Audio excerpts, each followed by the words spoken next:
Ladies and gentlemen, fellow Africans and defenders of truth around the world, there comes a time when silence becomes betrayal. And today, we must speak, not just with courage, but with fire. Professor Plo Lumumba, one of Africa's most fearless voices, has issued a chilling warning that has stunned both the continent and the international community.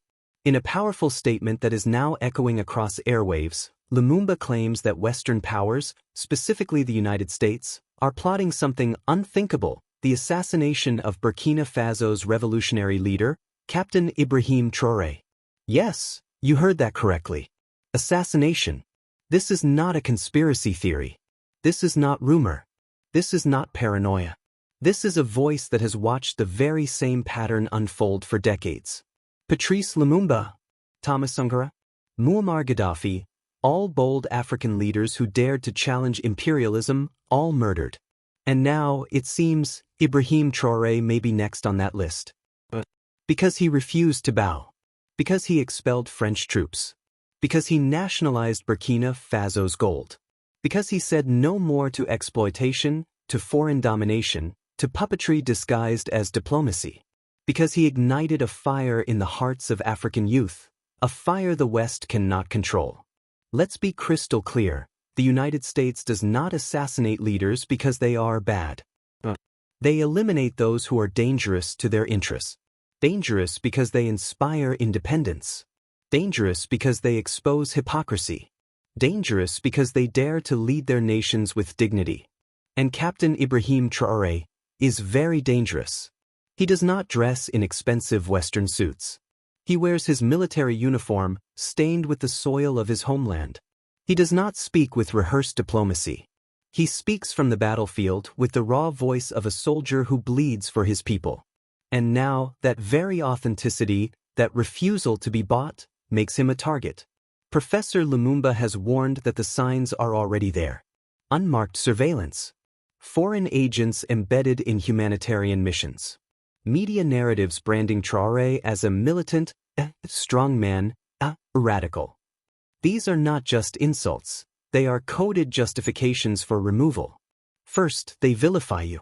Then, they isolate you. And finally, they eliminate you. Africa must wake up. Burkina Faso is not just a country. Today, it is the front line of a global battle for African sovereignty. And if we allow Ibrahim Traoré to fall, if we allow history to repeat itself, then we are not just losing a leader. We are losing a movement. A moment. A miracle in the making. This is not just about Traoré. This is about every African child dreaming of a future free from foreign boots. This is about reclaiming the minerals, the land, the dignity that was stolen. This is about saying once and for all, Africa is not for sale. Professor Lumumba's warning is not a prophecy, it is a call to arms. Not with bullets, but with unity. With resistance. With global exposure. With mobilization. We must demand protection for Ibrahim Traoré from our own African Union, and not the silent, handcuffed AU that bows to France and Washington, but the real African Union that serves its people. We must demand transparency. Who is entering Burkina Faso? Who is funding destabilization? Who is training so-called rebels? What NGOs are operating with shadow agendas? We must flood the internet with one message: if Ibrahim Traoré dies, the blood is on Western hands. We must break the silence in every language, every corner, every home. Because Traoré is not just a president. He is a symbol of what Africa could be: proud, united, unstoppable. Let history remember this moment. Let it be said that when the assassins came for our heroes, we stood up. That when Africa cried for justice, we answered. That when Lumumba raised the alarm, we did not hit snooze. To the US government, we see you. To the shadow diplomats, we see you. To the operatives posing as peacekeepers, we see you. And to every African patriot, it is time. Time to speak. Time to act. Time to protect Ibrahim Traoré. Because if they kill Traoré, they will kill every hope we've planted since the chains of colonialism were broken. And we will not let that happen. Because this is no longer about one man. This is about the soul of Africa. This is about the relentless, century-long strategy to crush every spark of African self-determination. Let us speak plainly. The system has always feared Africa's awakening. From the moment Europe carved this continent like a butcher's slab in the Berlin Conference, from the moment empires turned sacred lands into slave ports, from the moment they assassinated our kings, exiled our prophets, and enslaved our minds, the plan has remained the same: keep Africa divided, docile, and dependent. And anyone who defies that order is marked for death.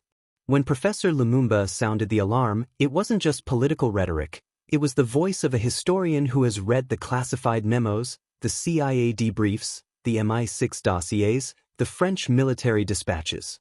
It was the voice of a Pan-Africanist who knows that the West doesn't fear warlords. It fears visionaries. They didn't kill Patrice Lumumba because he was corrupt. They killed him because he wanted to control Congo's diamonds and uranium for Congolese people. They didn't kill Thomas Sankara because he was violent. They killed him because he refused IMF loans, planted millions of trees, and dared to make Burkina Faso truly independent. They didn't kill Gaddafi because he was mad. They killed him because he proposed a United States of Africa backed by a gold-backed currency. Now enter Captain Ibrahim Traoré. Unbought, unbent, unbroken. A man who walks into meetings with presidents and tells them, Africa has suffered enough. A man who took the chains off his people's wrists and threw them back at the feet of colonizers. A man who understands that African soil must no longer be cursed with poverty in the midst of gold, oil, and lithium. And that man now has a target on his back. The question is, what will we do about it? Will we watch another tragedy unfold in silence? Will we weep again after the bullets have done their job? Will we say, rest in peace, while another revolutionary's blood waters foreign oil fields? Or will we stand, this time, and make it clear, you may kill the man, but you will never kill the movement? We must realize that this is not just geopolitics. This is psychological warfare. It is spiritual warfare. The Western machine does not just assassinate bodies. It assassinates memory, identity, and resistance. They killed Sankara, and then tried to bury his vision. They killed Lumumba, and erased his name from textbooks. They killed Gaddafi, and turned Libya into a hellhole of slave markets. Now they want to kill Traoré, and fracture the last momentum of African defiance. But let this generation be different. Let it be the generation that fights not with guns, but with truth. That exposes every covert plot, every rigged election, every puppet regime installed by foreign capital. Let this generation be the one that says to the CIA, the Pentagon, and the neo-colonial elite, you do not own Africa anymore. Let this generation be the one that says, we remember. We remember the uranium in Niger that powers France's lights while Nigerian children sleep in the dark. We remember the cocoa from Ghana that sweetens Europe's desserts while Ghanaian farmers starve. We remember the oil in Nigeria that fuels foreign cars while Nigerians breathe gas flares and corruption. And now, we remember Ibrahim Traoré. Not as a victim, not as a hashtag, but as a symbol of the last African stand. Professor Plo Lumumba has done his part. He has screamed into the silence. He has thrown the warning at our feet like a grenade. The question now is, will we step over it, or will we pick it up and act? Let every African influencer, artist, teacher, leader, and citizen speak. Let us flood the internet, the airwaves, the streets with one message. Touch Ibrahim Traoré, and you touch the fire of 1 billion Africans. No more quiet diplomacy. No more cowardly neutrality. No more pretending. Let us name the forces that destabilize. Let us expose the backdoor arms deals. Let us reject the debt traps disguised as aid. Let us unite in rage, in love, in purpose. Because if we allow this to happen again, then we are not just losing a man, we are surrendering a continent. And we are not here to surrender. Fire now, we fight back. Africa's line in the sand has been drawn. Script. This is it. The moment the continent has been waiting for. We have warned. We have spoken. We have remembered. Now we act. Because power respects only two things, unity and action. And Africa can no longer afford to respond with hashtags while our heroes fall one by one. This is not just about protecting Ibrahim Traoré. This is about sending a message to the entire imperial machinery. Africa is no longer a hunting ground. So what now?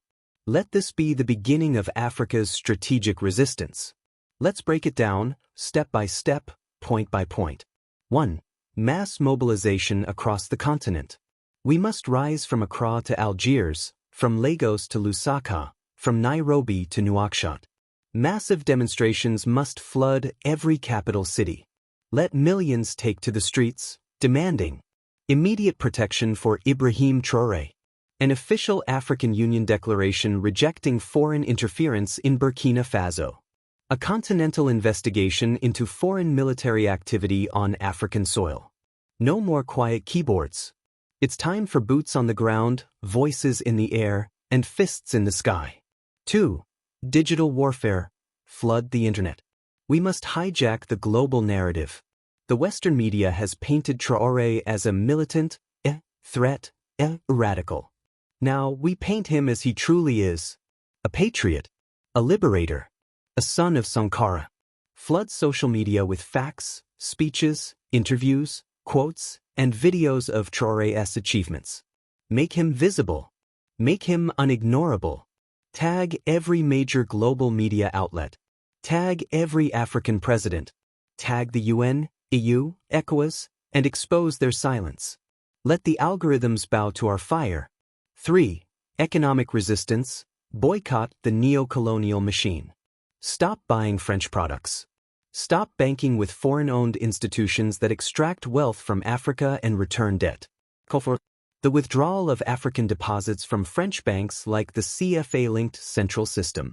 Boycotts of corporations known to profit from African misery, whether it's mining, agriculture, or telecommunications. If they can assassinate leaders to protect their profits, we can withdraw our money to protect our dignity. 4. Strategic protection units for revolutionary leaders. It is time to stop leaving our heroes unguarded. Where is Africa's equivalent of the Secret Service? We must establish Pan-African protection units, independent of Western-trained military command, trained, loyal, and committed to defending revolutionary leaders like Traoré. These are not mercenaries. These are guardians of the new Africa. Let African youth with discipline and loyalty take that role. 5. Expose the traitors within. Not all enemies wear foreign uniforms. Many are Africans bought by foreign powers, the corrupt politician, the NGO puppet, the whispering spy. W5. You must name and shame them. Expose their deals.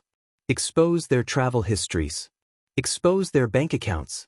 If you are African and working to undermine Traoré, you are an agent of imperialism. And we are watching you now. 6. Call for a Pan-African Defense Summit. Let all African nations that are serious about sovereignty meet, without France, without the US, without Britain, and design a continental defense pact. If NATO can defend Western interests, Africa must build AfriPact, a defense framework to protect any African leader, any African land, from foreign bullets and coups. Burkina Faso, Mali, Niger, Guinea, the new axis of defiance. Let them lead. 7. Demand African Union action, or dismantle it. What good is the African Union if it stays silent while Africa burns? We demand an emergency AU summit addressing the safety of Captain Traoré. A continental force mobilized to monitor and secure Burkinabe sovereignty. A ban on foreign military bases across Africa. If the AU cannot protect its own, then the AU has no right to exist. 8. Global Solidarity Movement. Africans in the diaspora, this is your moment too.